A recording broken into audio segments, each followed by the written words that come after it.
Check, check, check. Should I zoom in? Like,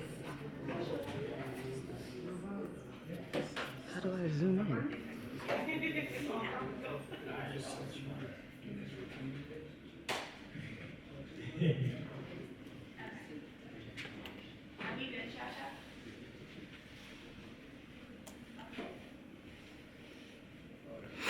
And I also just want to say thank you guys for your patience. We're very busy at the Ed School. So again, there's a lot of events that happen today and are currently happening. And so thank you for leaving space, leaving room, also trusting the space.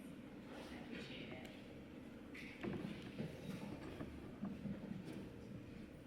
Good? Okay. All right, good evening, everyone. My name is Talori Mani. For those who do not know me, this is the third installment of the Icreate series. I'm so excited to see every one of you, and just again, like I stated earlier, for trusting the space.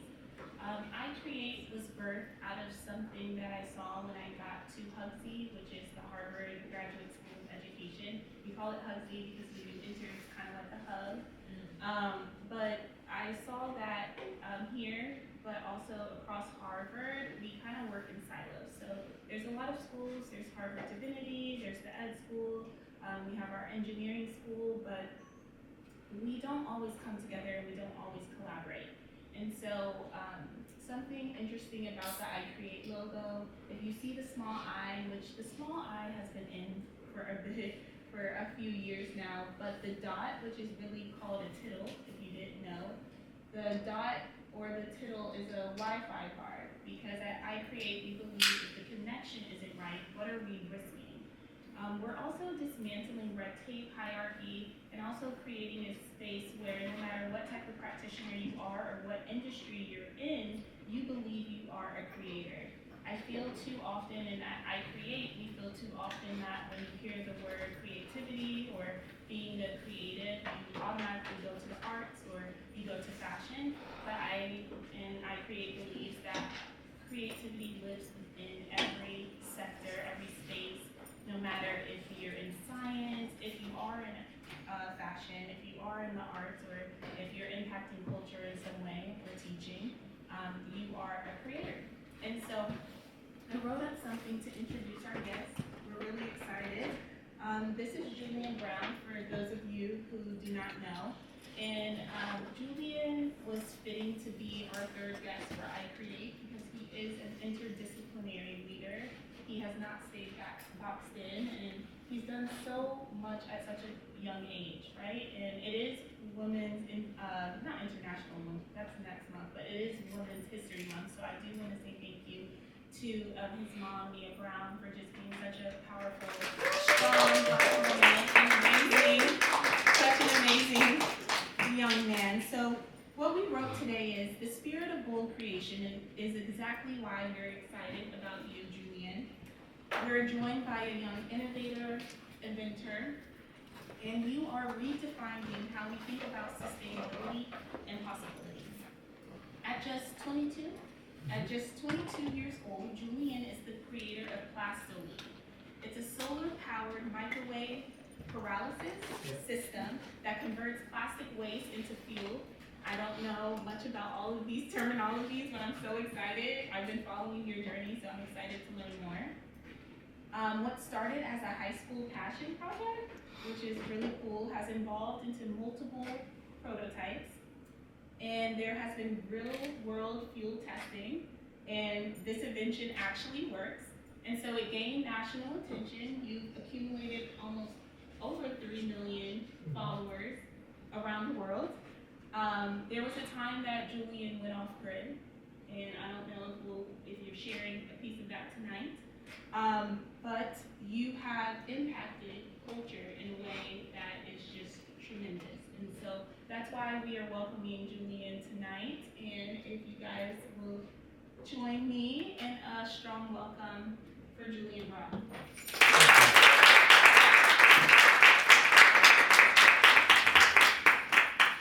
Great, great. Yes, thank you so much, Laura. And Icreate. It's great to be here. I'm very, very honored to be here on the campus of Harvard before all of you. And before I start, I really want all of you to, I want to take a moment for all of you to appreciate yourselves. For all of you to be here is not something to just overlook. It's a massive achievement. And I want to congratulate all of you and make sure all of you know how much of a pat on the back you need to give yourself for being here. So give all yourself a round of applause, everybody. It's a big achievement. And I'm proud of everybody here, and you guys are definitely smarter than me. So, if you don't know what I do, I am known for turning plastic waste into fuel. And so, over the past 5 years, I have built a total of 5 machines that turn plastic waste into fuel.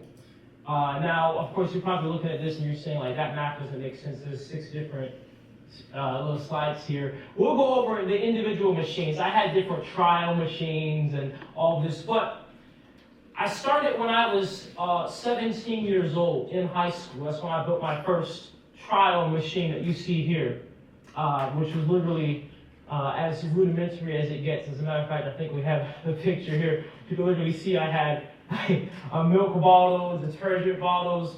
But I built this, my mom definitely remembers, because this was her beautiful backyard. I turned this into some type of work site. But I started when I was 17 in high school. I was in a welding program my junior and senior year. And I'll get more into the entire motivation and what drew me at 17 to get into this. But this was the very first trial, okay? The next trial was this here. This was the first, if we go back, you see this was a 55-gallon drum that it had pipes coming off of it, but this was the first reactor. And so these reactors are doing what's called pyrolysis. And pyrolysis is when you take plastic waste, or you can take any waste for that matter, but I'm focusing on plastic waste, and you put plastic waste inside of a chamber that has no oxygen. It's a closed chamber, and then you heat it up. And so if you take a look at this, this is actually on a grate, and so propane would heat up the reactor. And so what happens is, when you have plastic inside this chamber, there's no oxygen. So when you heat it up, it can't catch on fire. The plastic instead breaks down into its basic chemical constituents. By a raise of hands, how many of you in here know what plastic is made of? Nobody. Okay, so plastic is the most common material in this world. But despite that, it's not common knowledge what it's made of. Plastic is made of petroleum. It's literally made of the same thing that we make gasoline, diesel, jet fuel from. As a matter of fact, plastic has more energy in it than gasoline, diesel, and jet fuel. And so when you put plastic inside this chamber and you heat it up with a flame or any other source of heat, the plastic breaks down into a vapor, and that vapor, it becomes petroleum. It's a permanent chemical change. This is called the process of pyrolysis.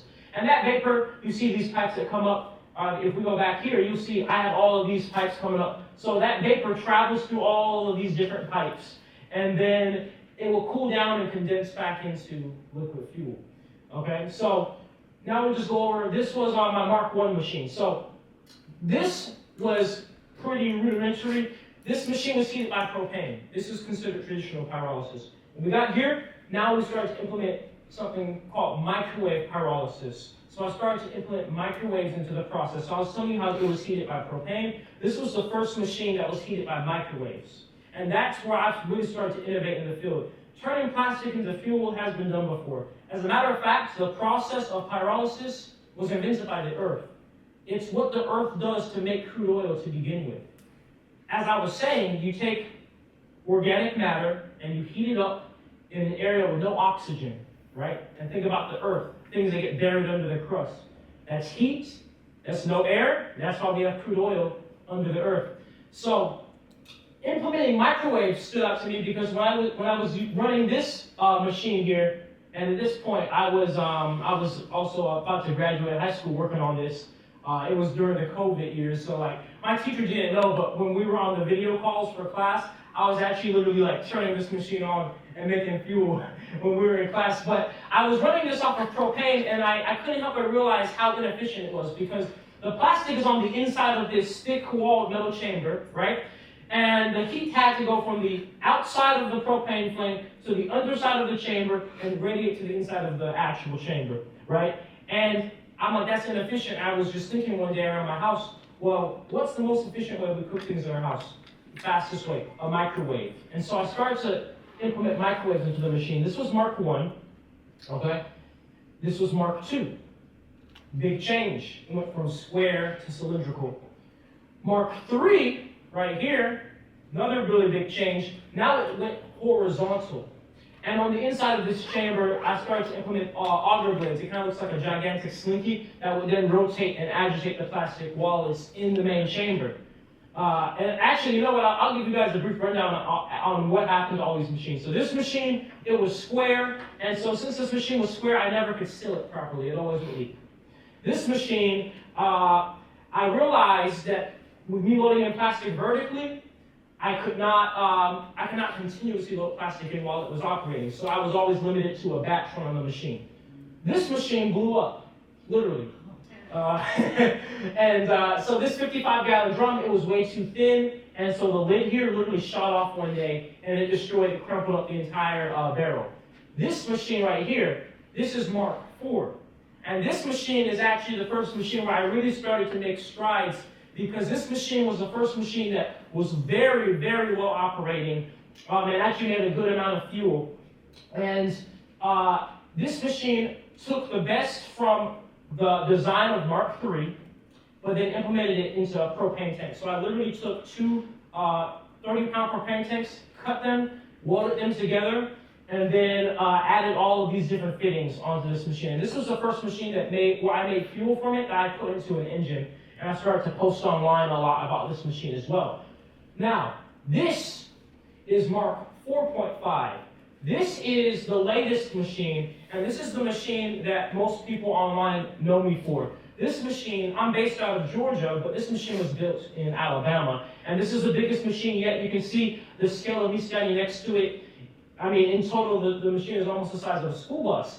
And the number one thing I want you all to pay attention to with all these machines is the progression. This was over 5 years, and I'm going to get back to this, and it's all going to make sense, but over 5 years, what you're seeing is constant change, constant adaptation, and constant innovation, where I'm never married to one design. I'm never married to one principle. I'm seeing what needs to be changed, doing the trial and error, and applying what I'm learning in the field. And I'm currently, this machine here was great. And this machine here has made fuel I put inside of a Scat Pack, a Dodge Charger in Atlanta last year. It was a pink car. You guys might have seen the video. It went really viral. It was on WorldStar. I put the fuel from this machine inside of a BMW S1K super motorcycle. And then on March 21st, I'm going to be putting the last bit of fuel that this machine ever made inside of a Rolls Royce in Alabama. But this machine is decommissioned. As grandiose as it was, there were some issues with this machine that I decided I wanted to solve. And so the next machine that is being built right now is this. This is the Mark V machine, and it's going to be the world's first solar, continuous, mobile plastic into fuel reactor. It's going to take the best of all the machines and put it onto a mobile platform, and the mobile platform will be completely powered by solar. And that's what you see on that trailer. And so this is literally being built right now. Now, with that being said, all of you have an idea of what I've done in my work. Over the past 5 years, I've accumulated a total of 7 million followers across all platforms.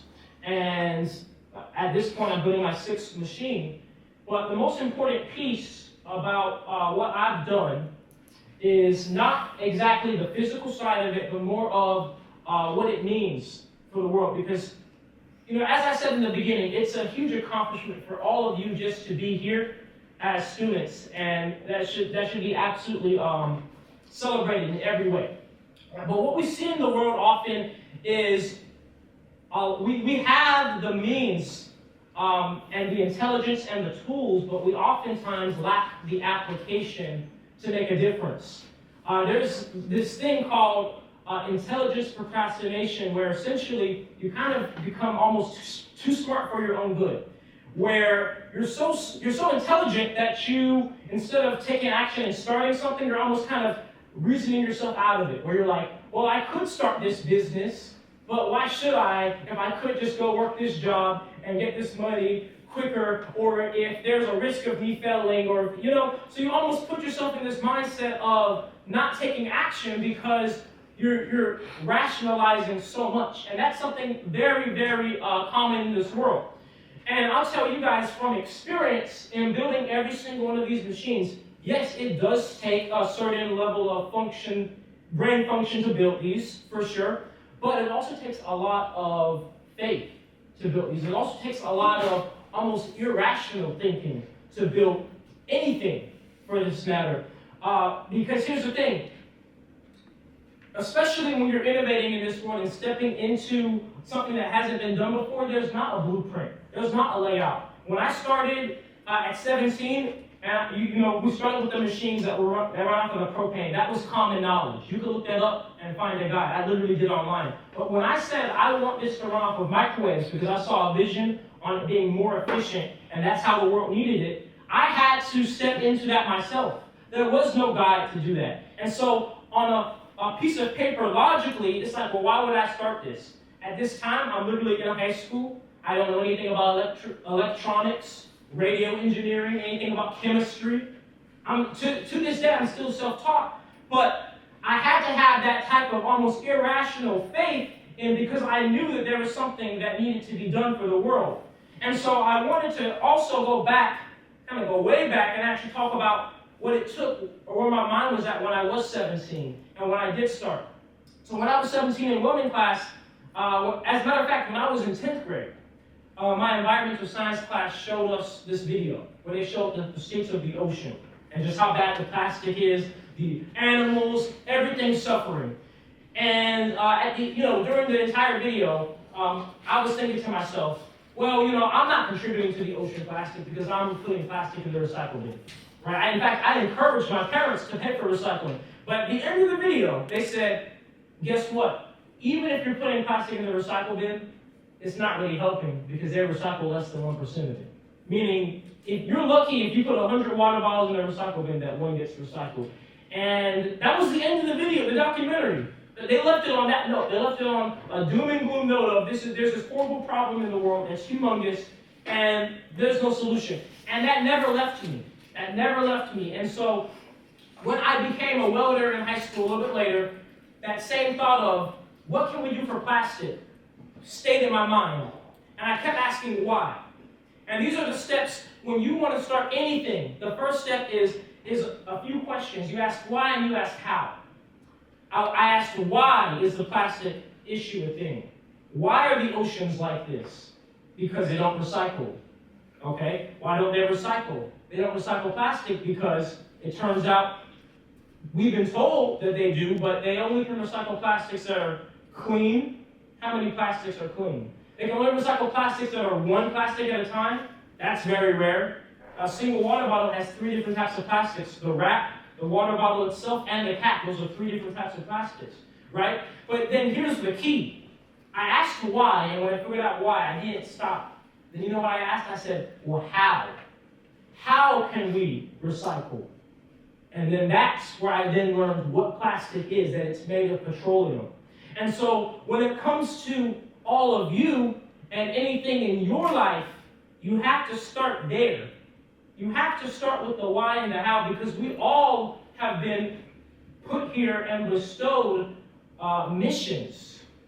We all are here for a purpose, but it oftentimes is difficult to necessarily know which route you should go, or also it's especially difficult to even begin because there's no guidance. And if you see a grandiose problem like the plastic problem, or any problem that any of you are just naturally drawn to or passionate, oftentimes you might look at it and be like, well, what can I do?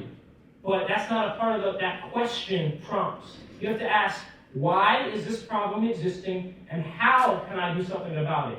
Because I truly believe in the philosophy of almost like candles.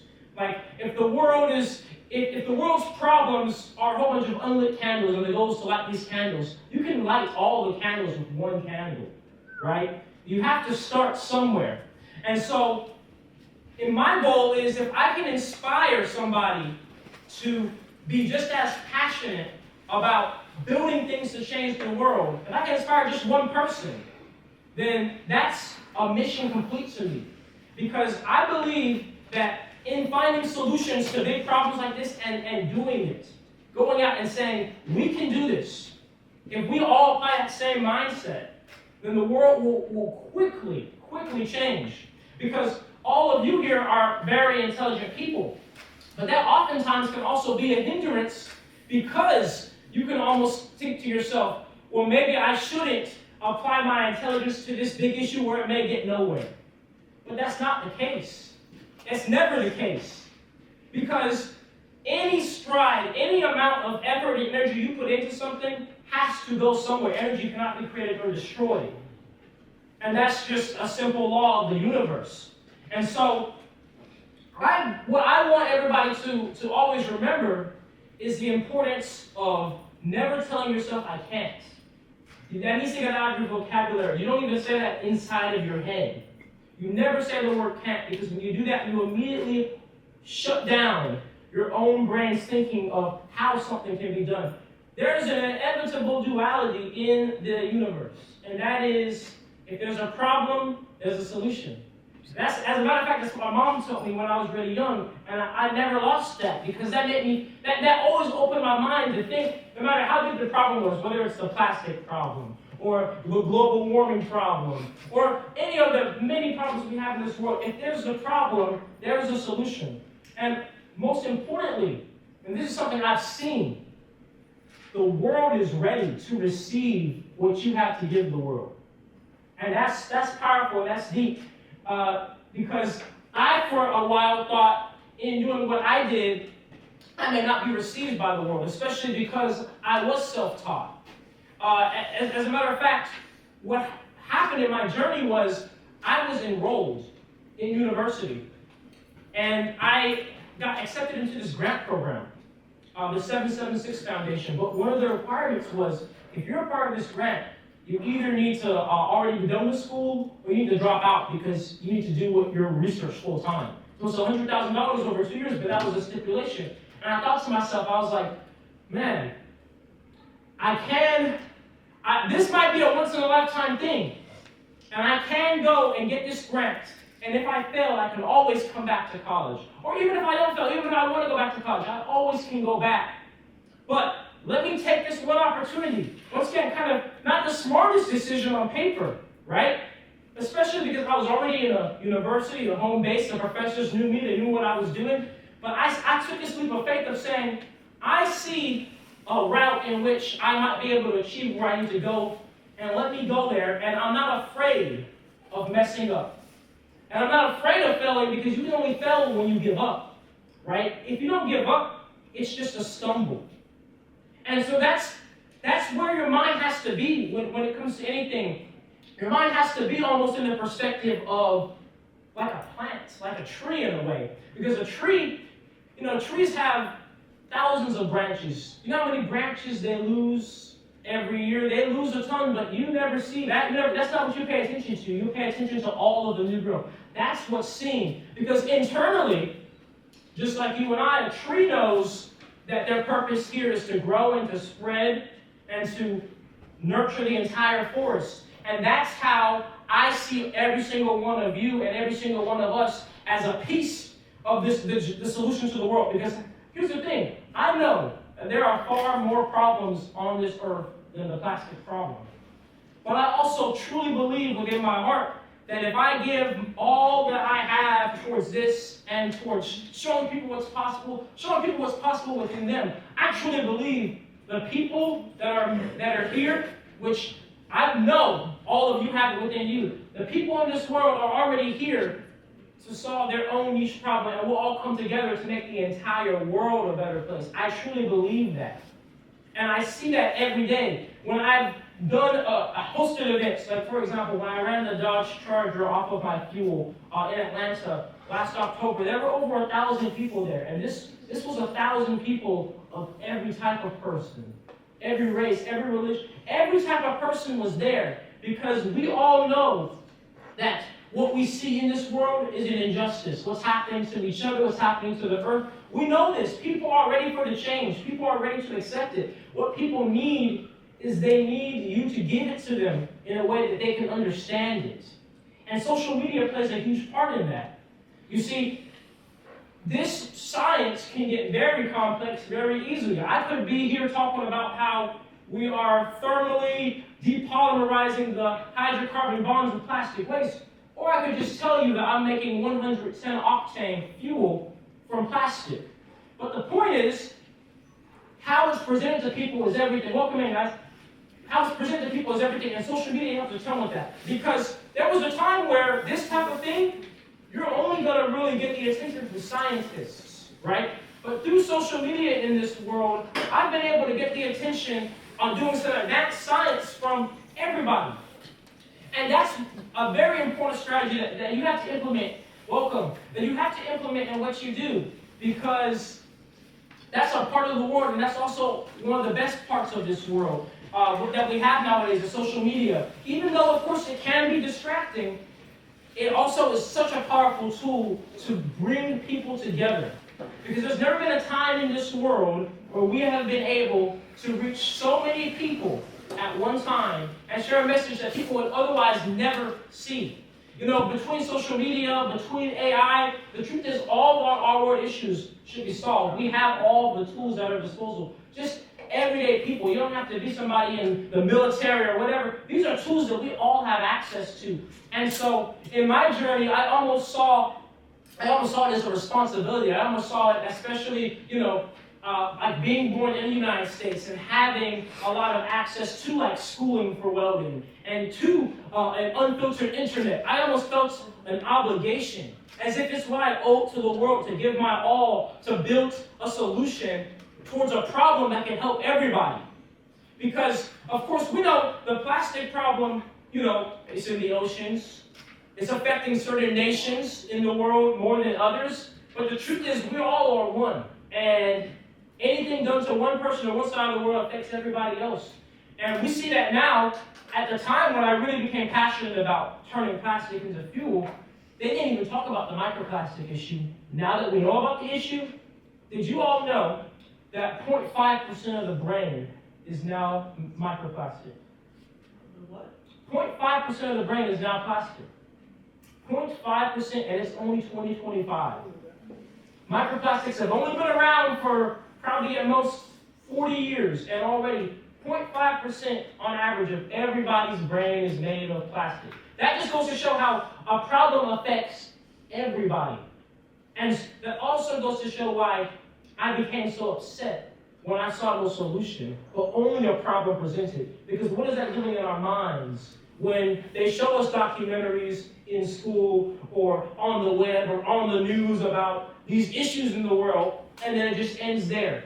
You get hopeless. I almost became hopeless. I almost thought we're doomed. This is going to become like Wall-E on this world, and we're going to have to go to Mars or something. Elon better hurry up. But then I realized, wait a minute. Yes, that's one perspective I could have. But another perspective I could have is, why can't I do something? Why can't I? Why can't I try? The worst thing that will happen is what my efforts are futile, and then the inevitability ends up where it looked like it was going to go anyway. But I can at least try. And when in trying, that's when I realized how powerful that is for people to see. How powerful that is for the world to see. Because what we have to remember is that we hold the power to the future of this world. You hold the power. You make the decisions. And it's up to you. It's not up to a company or a government or organization. It is you. It is the people. That is the most important piece. You are the world changer. It's not somebody coming before you or after you. It is you in this room, every single one of you.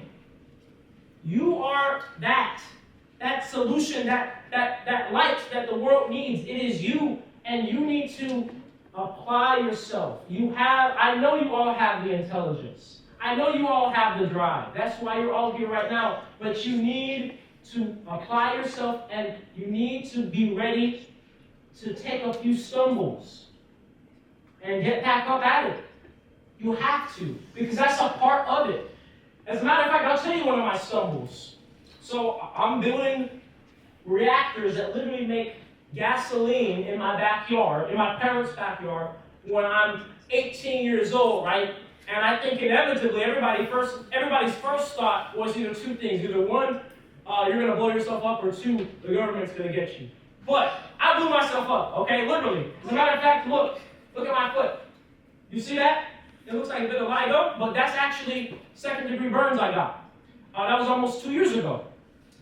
That was a major stumble I had. Major stumble. I had to go to the hospital. I couldn't walk for about a month from that. Now, it was inevitable, let's be honest. As a matter of fact, when I blew myself up, I had basketball shorts on and a short-sleeve shirt, working on a reactor that turned plastic into fuel. Like I said, I feel like you guys are smarter than me in those type of ways.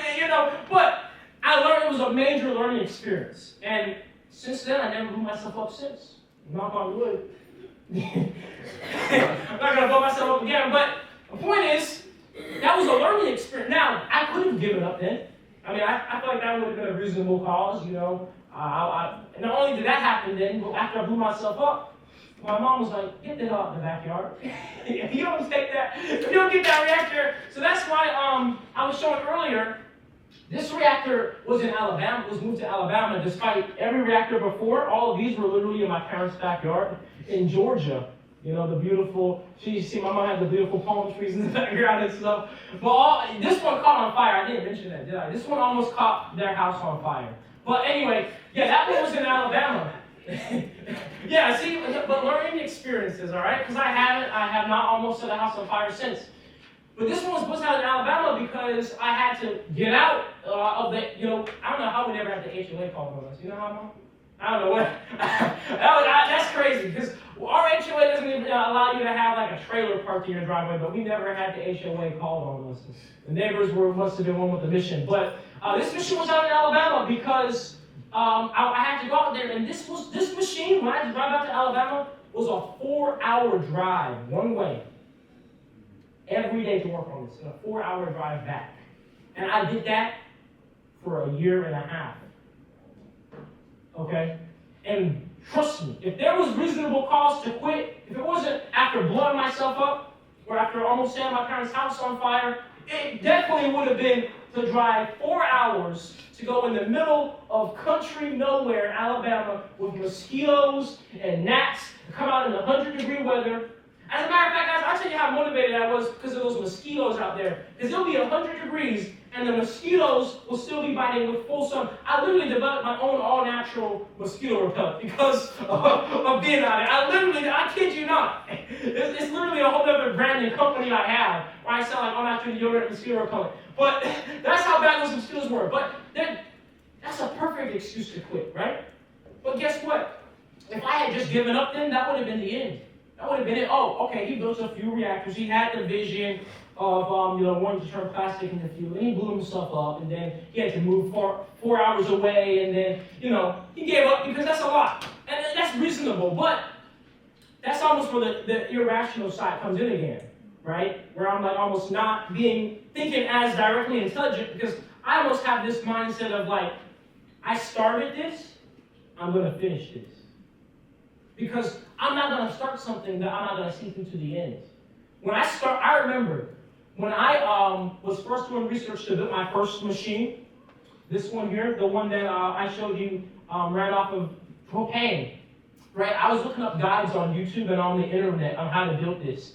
And then something that I saw over and over again was that people online, they would start building these machines, and then they just stop.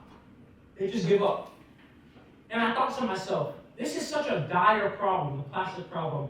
Why are these people starting, like they know the solution, they're starting the build, but then they just stop? And I promised myself, I'm not going to be that. I promised myself I'm going to see it through to the end. And you know, a similar situation was that I actually put these seeds within my being when I was younger was when I was in karate class. So I was in karate class started when I was like 8 years old. And when I started my karate class, I had about 20 classmates. But by the time I went up for my black belt test, I was the only one left in that class. Everybody else had dropped out or had moved or something had changed. And what that made me realize is that with everything, perseverance and self-belief are the most important pieces. Those are the two pieces that will set you above the crowd. Those are the two pieces why all of you are in this room right now. And those are the two pieces that I want every single one of you to apply into your life. And I believe that all of you will change the world. So, thank you.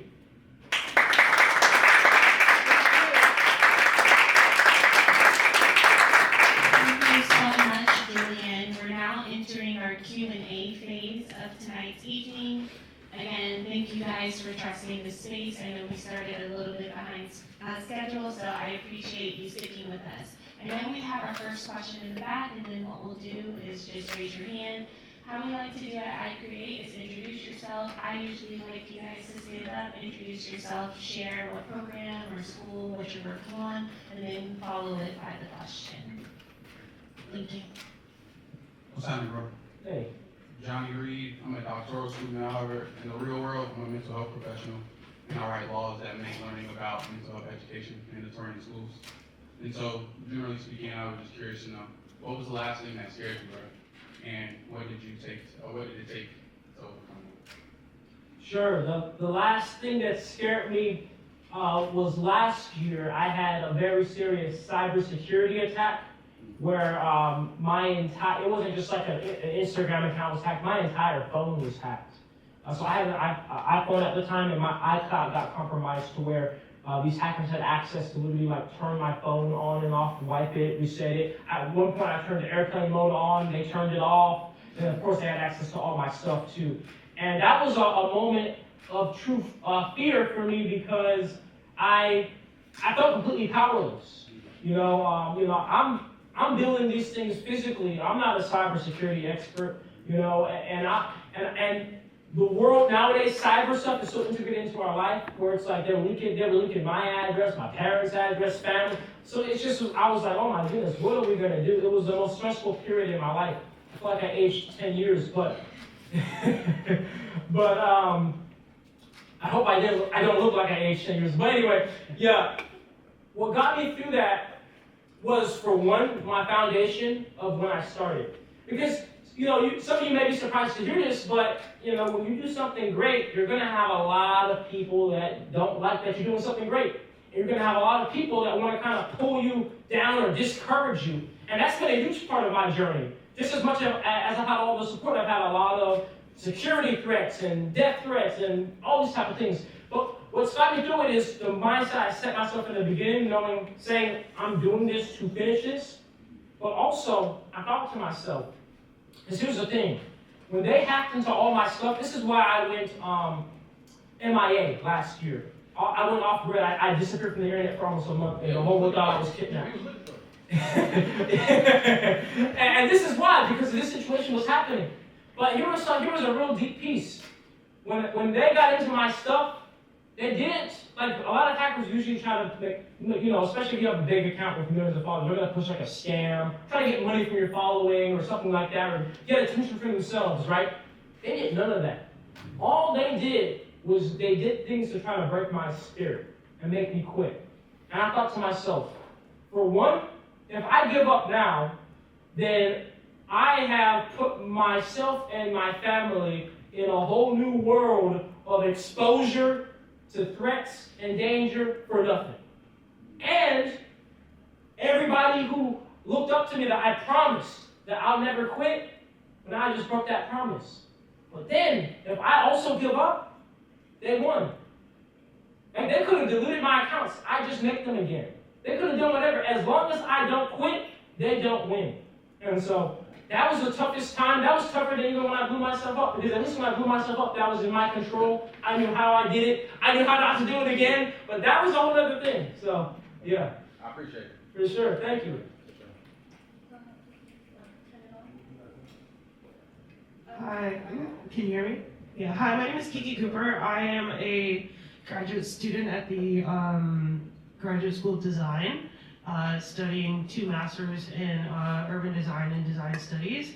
I want to thank you for coming. This is so amazing. There was no way I was going to miss it. I'm not contagious anymore, I'm just letting you know, but I'm wearing a mask for everyone's safety. But there was no way I was going to miss this. I have so many questions, but I think so we know that some of the world's greatest innovators never went to college. Did you actually finish college?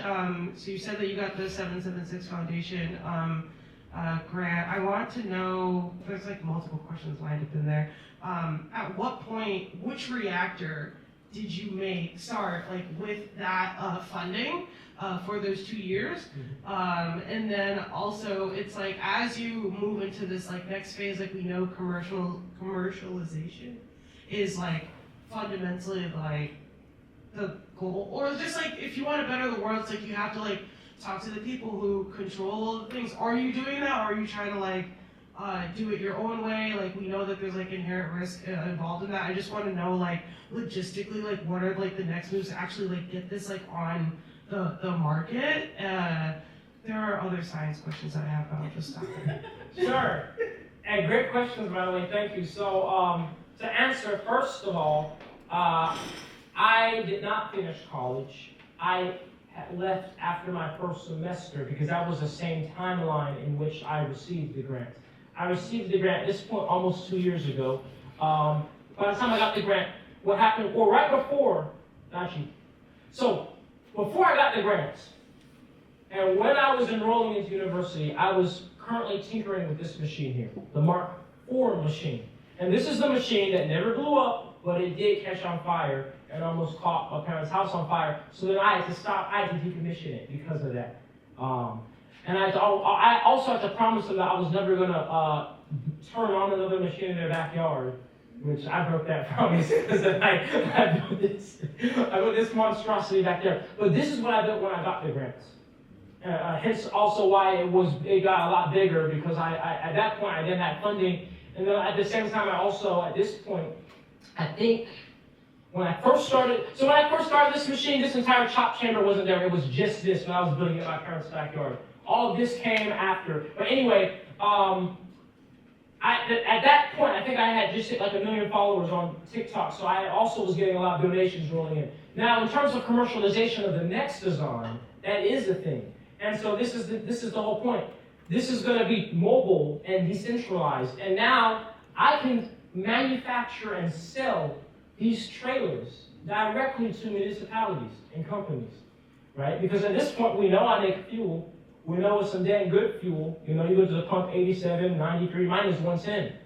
I've already put it in performance engines. So now we know the proof of concept works. It gets through the plastic. Now all I have to do is build this, drive across the entire United States to show elected officials and people, the right people that need to see it, and then we can sell this directly to governments. And then on top of that, last bit of your question, there's a whole other piece to this, because this is all Naturejab, which is my for-profit company that will sell these machines.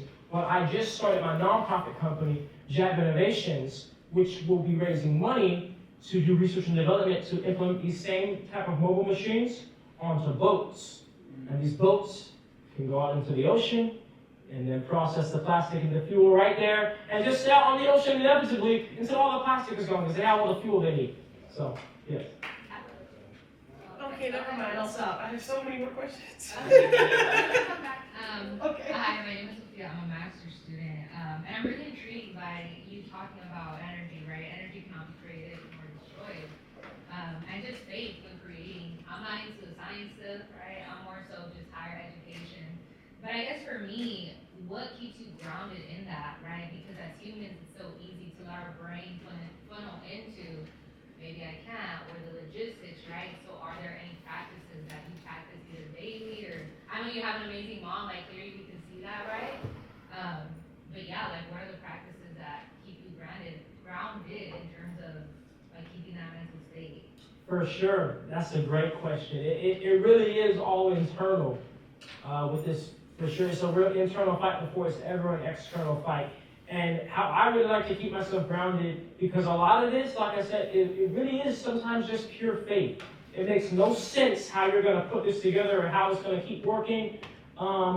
Especially because like when I blew myself up, that I didn't have the grant to that program or the grant yet, so I blew myself up and then I got behind on a bunch of finances, and then the grant came at the right time. But anyway, I always kept myself grounded, of course, by first of all, like I said before, which is very important, knowing the beginning from the end. If you're going to start something, just start it knowing I'm going to see this to the end. Like that's so important.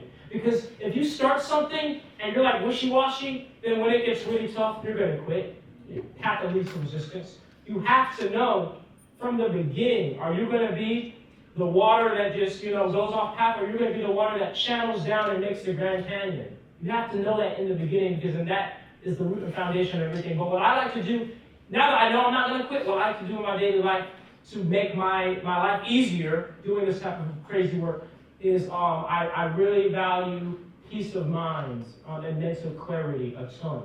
Really, very much so. So sometimes, for example, I will fast on days just literally to have my mind clear. Sometimes I will, like something, a practice I like to do and I recommend to everybody is when you first wake up, try for like as long as you can to stay off the screen. Don't go on the phone, don't go on the TV, don't go on the laptop. Stay off the screen as long as you can, because that time when you first wake up, your brain is in a different place. Where your thoughts just flow in and you're really able to talk with yourself a lot, and talk with God a lot, and just have a really clear connection, right? These type of things are very important because all of these type of internal things, your internal person that you're building, the relationship you have with your internal self, will all be challenged on your mission more than anything else, right? So if you start with the internal pillars, then no matter what happens externally, you're going to keep going. Because it's really just a reflection of where you are internally. I think we have a question in the back. Press the button, bro. Hi, my name is Debro, and I'm just in 7th grade. I heard about your pastille on social media and stuff, and I just wanted to know, how did it really feel when people started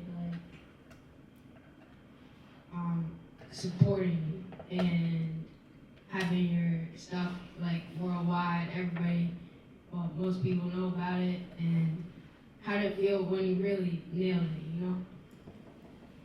Great question.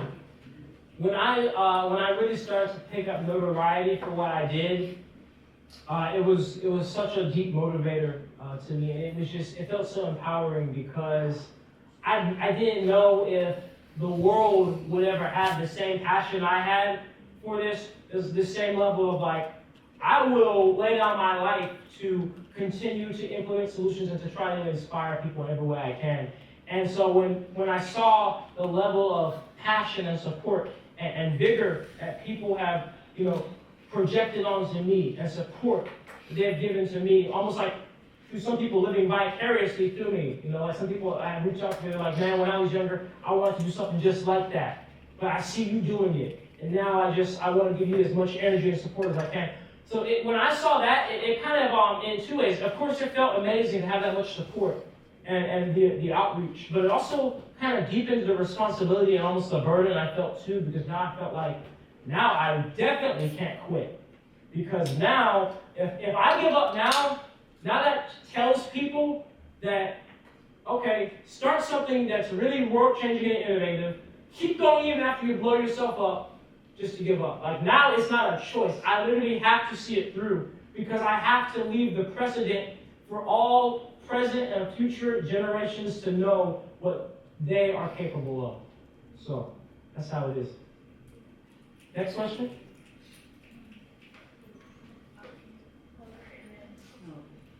Take the microphone. Take the microphone. Thank you so much for being here, and especially as the dynamic duo that you are. I actually have a question for you, Mom, because I'm just in awe of this amazing son that you birthed. And and I'm wondering, because this strong sense of self, it doesn't come from anywhere random. And so what are your practices that led to even supporting through the growing up and everything? I'll get to that.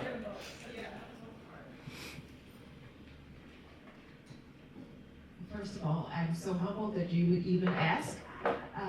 But sure, I certainly would start by saying I was over here chuckling most of the time that he was presenting because he is the embodiment of who he always has been. And a lot of what he has said even today are things that I poured into my children. He also has 2 siblings. But we are a family of faith. We are a family of believers. And so even him sharing about having a strong sense of who you are internally, knowing whose you are, knowing if you don't have an understanding of your purpose or why you exist, you can always stop and just center your soul. And as he said, take quiet time to yourself to get direction. And something else that's critically important that he, I think, emphasized today, I always taught all of our children, always ask how. And he even mentioned that today. The minute you say you can't do something, your mind closes. If you ask your mind, how can I? Just turning that around, the possibilities are endless. And I, even in this space, encourage all of you to do that. With whatever your disciplines are, whatever your passions are, your dreams, your hopes, keep those alive. Keep that positivity burning bright in front of you. When they were younger, we set up a lounge for them to relax.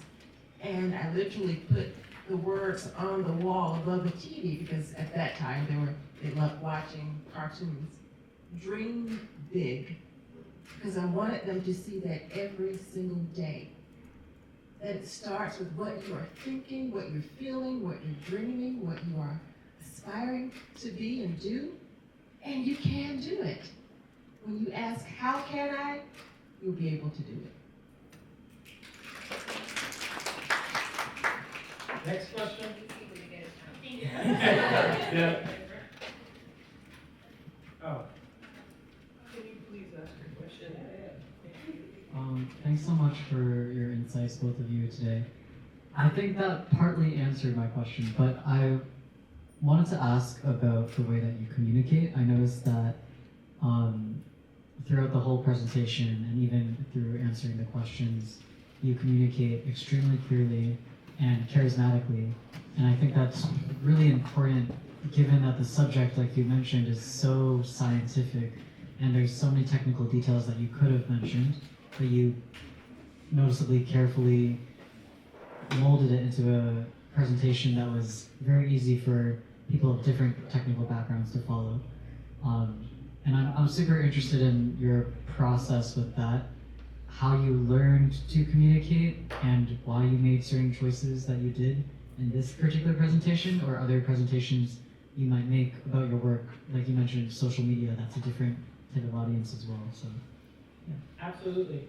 And that kind of does go back to my mom because she's an etiquette consultant. So one of the biggest things she taught us was articulate speech and communicating in a way that that caters to as most universally as you can.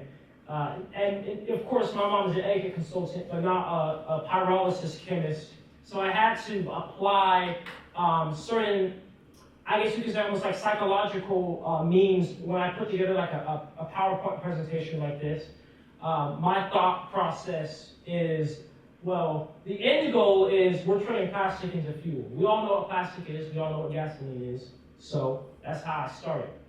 And then I wanted to start small by showing you all, the slow progression, and also the most basic and rudimentary design.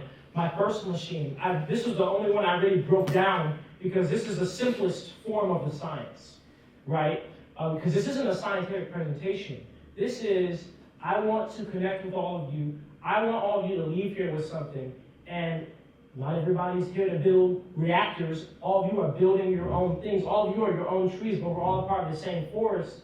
And so I want to give something that everybody can digest, and that is not this at all, but this is actually within you. And all this is me showing you where my mindset was at to allow me to apply myself to build something externally. But the goal is, of course, to show you what you can build, right, when you build yourself. And so that's how I did. I started by showing the most basic, because I'll be honest with you, even explaining how this works compared to this, that's just its own presentation. You're really going scientific, and it only gets worse as they get bigger and bigger. And then it gets especially worse here, because now you're implementing driving with it on a trailer too. So that's really the piece. It's really about the goal. You know, look, we keep going back to that, but the goal from my beginning, my only intention here was inspiration. It was not to lecture. It was not even to really teach you about pyrolysis. I just wanted to inspire you all. And so that was the goal of the entire presentation. And so even when I put together this deck, the goal was never for you guys to really be looking at the screen the whole time. It was really just so you guys could see what I built, to have an idea of like the scale of things. Great question. I have a question. As you commercialize, you're solving a problem. And in solving a problem, people want to stop you, right? The government and hire people than the government. How do you deal with that, and how do you keep going when you're trying to solve not just a problem, a world problem? Well, that's a great question. And as I was saying earlier, when you're doing something innovative and great and disruptive, you will make people upset. That is just the duality of it. Something I had to learn is that no, it's not just bigger powers or governments that you make upset. You make even just every other day people upset. You know, some people, just like how I told you guys, there's some people who watch me and they're like, I had that same idea and I tried and I didn't go through with it, and now I love what you're doing. There's some people that tried and they failed, and now they're almost like envious. And a lot of the people that have like given me threats or hacked me or blah blah has not been a lot of them. Has not been some big agency. It's usually just been people that are just envious. And that's par for the course when you're doing something like this. And it also, to me, is confirmation. Because energy is energy at the end of the day. If somebody's giving you energy, bad attention or good attention, they're still choosing to give you energy. And that's a choice and an exchange. And to me, I almost see it as, well, that kind of is proof that I am doing something worth doing. Because people are not going, or anything is not going to go against something that isn't worth going against. And so, of course, I'm sure I'm going to have even more and even bigger threats as I continue to grow. But one of the biggest solutions, and we saw this implemented in the summer, is how public I am with everything. How much I share with the world, my journey, what I do, how much I connect with people. Because you know what?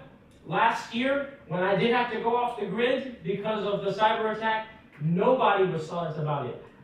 Up to that point, I had never been in a major news publication like that. But after I went missing, I was in so many because of everybody online just saying, this guy went missing, this guy went missing. Like the world would not let me silent. I was on in news stations from South Africa, in Mexico, almost every state in the US. It was crazy, but that's one of my biggest solutions.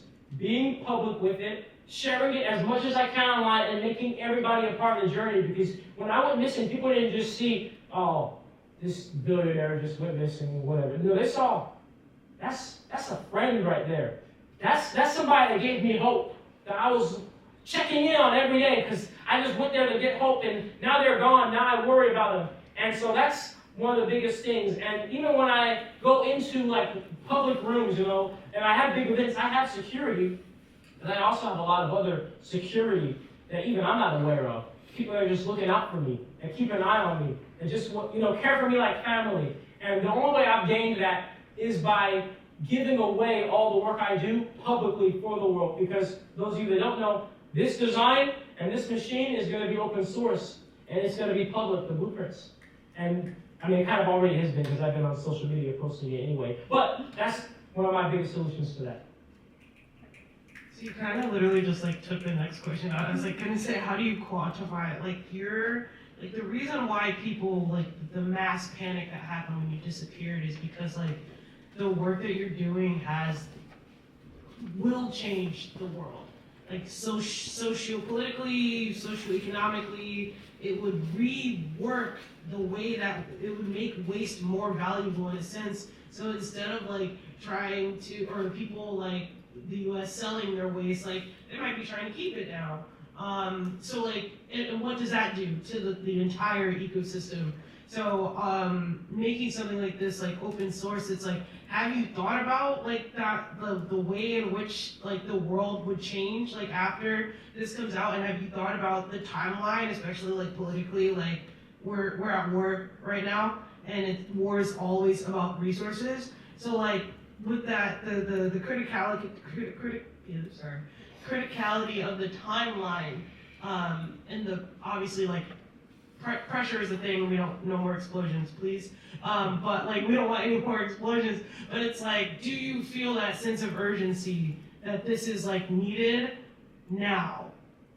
Oh yes, and I felt it when I was 15 years old, and so that's what always has pushed me to go even beyond the means or the boxes in which normally one would start this research, like probably starting with having a degree in chemical engineering at the very least, because this is implementing every type of engineering. But you know, that's a very good question, and yeah, the truth is, when it comes to the state of the world, you know, this is the type of thing I truly believe that as humanity we cannot progress until the next phase or the next generation, whatever you want to call it. We cannot progress if we still have waste. Waste is one of the most barbaric things. In fact, it's below barbaric because you know what? Even in the most natural civilization, there's no such thing as waste. The leaves that fall off of a tree feed the same tree in the entire forest as they break down. They feed entire ecosystems. We are the only species that has landfills. So this is like reverse technology, the fact that we have landfills and waste. Every single thing is energy, and we should always recapture energy from everything we make and the value of everything. And so I believe that this solves a problem so grand that it really doesn't matter the state of the world. Because, yeah, like these wars are going on. Where are the wars usually going on over? Resources, right? Why are we going and killing our fellow humans for oil when we have the ocean the size of, bigger than the state of Texas? I don't know how many of you have ever driven across Texas, but it takes forever. And that is the size of the plastic patch in the ocean. And we have every landfill too, and we already know, like I said, I didn't invent turning plastic into fuel. I just invented a particular way of doing it. We have already known you can turn it into fuel. So to like, when I put all that together, I'm just like, not only did it not make sense why we aren't doing this, but it also makes sense as to why, if this can be given the right way and implemented the right way, this would be a thing where this would be accepted fast and everywhere, regardless. You know, it's kind of like electricity. You know, regions that are in war, regions that are not in war. Just everywhere has electricity for them. Well, not everywhere, but most of the world has a lot of electricity, and that's how I want this to be. I just want this to be an every place, everywhere thing. And my timeline is really, I want this everywhere, like in every country, every city on earth within the next 5-10 years span, for sure. Thank you so much. Okay, we can take 3 more questions. I see them here, and then you can, we'll do the next one. Hi, my name is Sarad. I'm a former wellness instructor here. We have been following you, and it is just so exciting to watch my son, watch you, and we're just really blessed that you're here to share with us in real time. I have some question, just a basic question about your global vision, and how, independently you're able to do so much research and design, but in order to scale, do you envision creating a team, and what would that consist of? How can we help? So, yes, I do plan to scale, and in terms of how I got to this point of just doing all this research myself, it all did start with literally just searching on Google. When I built my first machine, AI was not a thing. I literally just did searches on Google. And it was kind of ironic because at the time I was still in high school, so I wasn't in college, but I literally also would read a ton of research papers published by universities around the world about this work.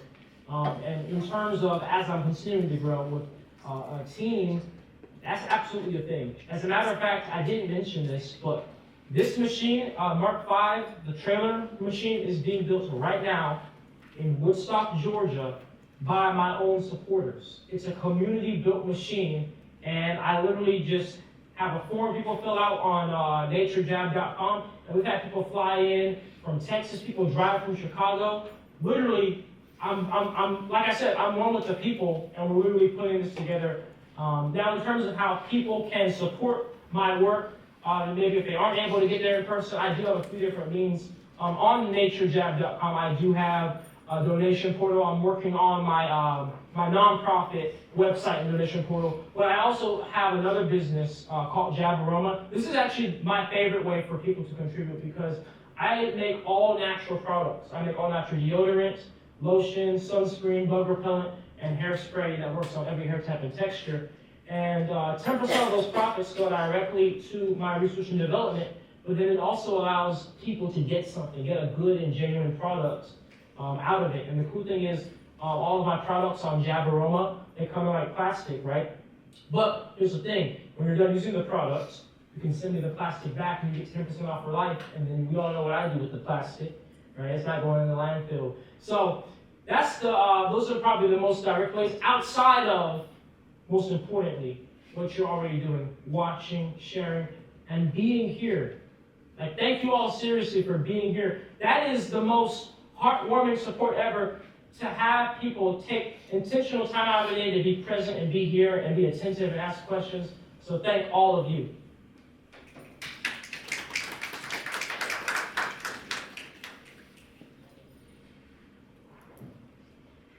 Hello. Hey. Hello, my name is Ruben. I'm a current junior. I'm studying mechanical engineering at MIT.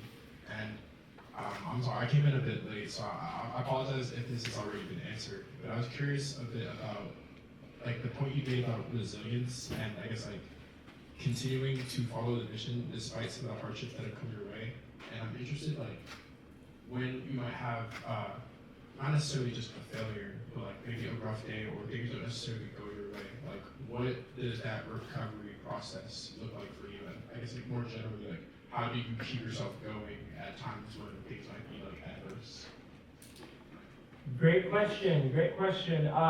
And the recovery of when things are difficult, or how I keep myself going when things are difficult, is always going back to the same principle of that I started knowing I'm not going to give up, and also the fact that, and it's kind of sad that this is the case, but even after 5 years of doing this, and then also sharing it with the world, I still don't see another person building these like this, pushing out the same thing with the same type of right intention. So I almost have the mindset of like, well, if I don't do it, I don't think it's going to be done.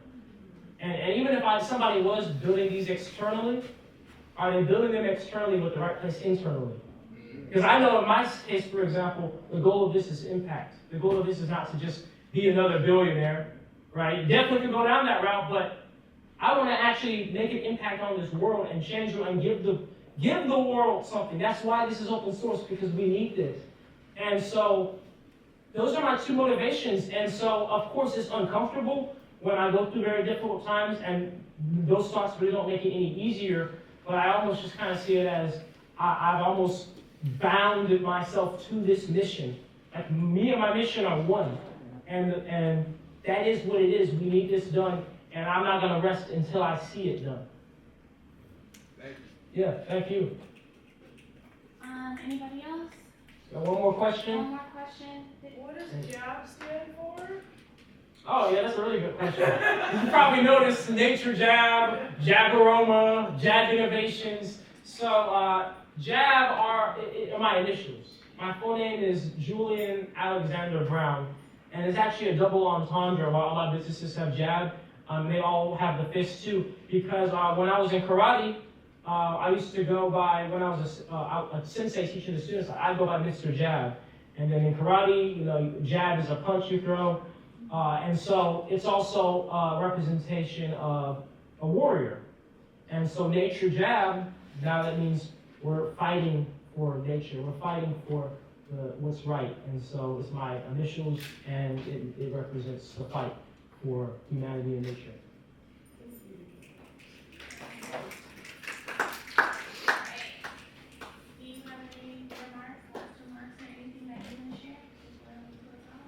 Yeah, sure. Yeah, I would say thank you all so much again. Seriously, your attendance, your presence, your time means so much to me. And that right there alone, you guys choosing to be here, is already a step towards greatness, because what you've shown is you're taking action. You're being a doer. Because you could have easily just not showed up and just watched it online after the fact, but you guys said no. I'm going to make time out of my day to be here. So, once again, I already knew all of you had it, but especially now, all of you are amazing. I believe in every single one of you. And next time in the future when I'm back in Harvard, I want to hear great things from all of you. So thank you so much for having me. Thank you, Taylor and Icreate. It's been great.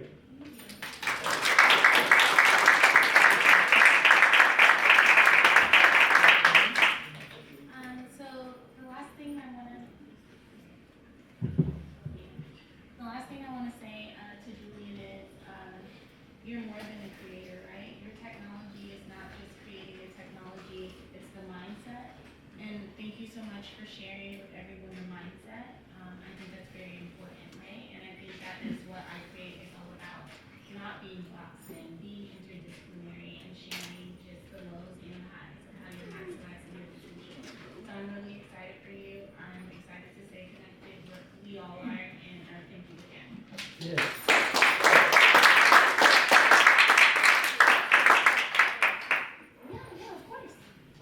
She has been so humble and gracious, but can we give a round of applause for Ms. It's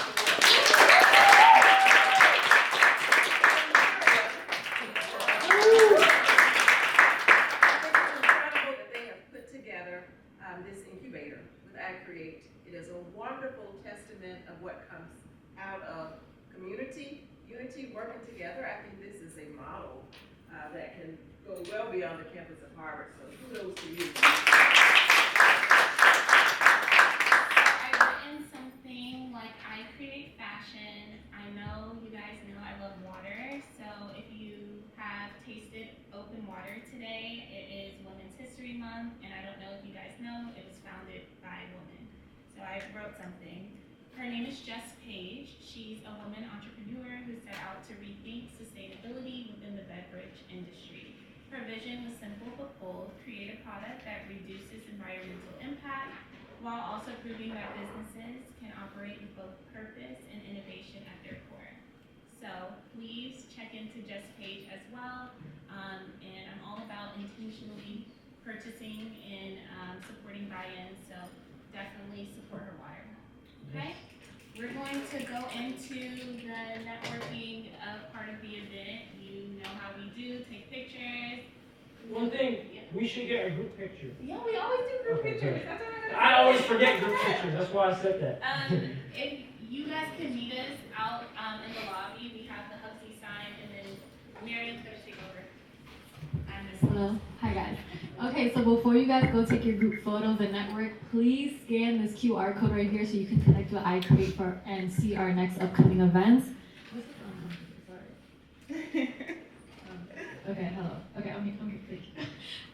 Next Thursday, we have another Icreate event with Amara Anyukame, and she's actually founder of Femigist. She just won the New Venture Fund at HBS last week. She has a brand called Femigist, so she took her PCOS diagnosis and became a CEO with it and created a brand. She's also a Howard University alum. She's also supported by Pharrell because she's won all of these scholarships with Pharrell. She won the Alta Scholarship, the JC Penney one. She's done a lot. So please come next week so she can discuss her journey into entrepreneurship and taking like her pain and putting it into power. So next Thursday, see you here, same room, 6 p.m. Thank you. And thank you, Marianne and Miss Mia for being here.